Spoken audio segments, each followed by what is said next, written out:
নওপাড়াবাসী আসসালামু আলাইকুম। এই যে আমাদের নওপাড়া রেলওয়ে স্টেশন। আমি এসেছি কয়েক ঘন্টার জন্য নওপাড়াতে। আর এই যে আমার ভাই নিতে এসেছে, আমাদের রিসিভ করতে এসেছে। তো এই যে আমাদের নওপাড়া রেলওয়ে স্টেশনটা দেখুন। এই যে মগা আমার ভাই,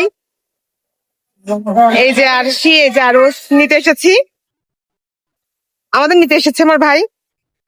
তো আমরা এখন বাসায় যাব। অনেকদিন পর নওপাড়াতে আসলাম, তাও আবার কয়েক ঘন্টার জন্য। এই যে আমরা বাসায় যাওয়ার উদ্দেশ্যে ভ্যানে উঠে পড়েছি। চারপাশটা অন্ধকার। আর এই যে নওপাড়া রেলওয়ে স্টেশন। এখন আমরা বাসায় যাব। অনেকদিন পর নওপাড়াতে আসলাম, তাও কয়েক ঘন্টার জন্য। তো যাই হোক, ব্যাপার না, অনেকদিন পর এসেছি, সেটাও আর কি শান্তি লাগছে। যেহেতু প্রাণ প্রিয় শহর নওপাড়া, প্রিয় শহরে কয়েক ঘন্টার জন্য আসলেও শান্তি। কালকে হয়তো আবার ব্যাক করবো ইনশাল্লাহ। তো একটুখানি সময়ের জন্য আসলেও ভাবলাম যে আপনাদের সাথে শেয়ার করি, সেজন্য আর কি ভিডিওটা মেক করছি।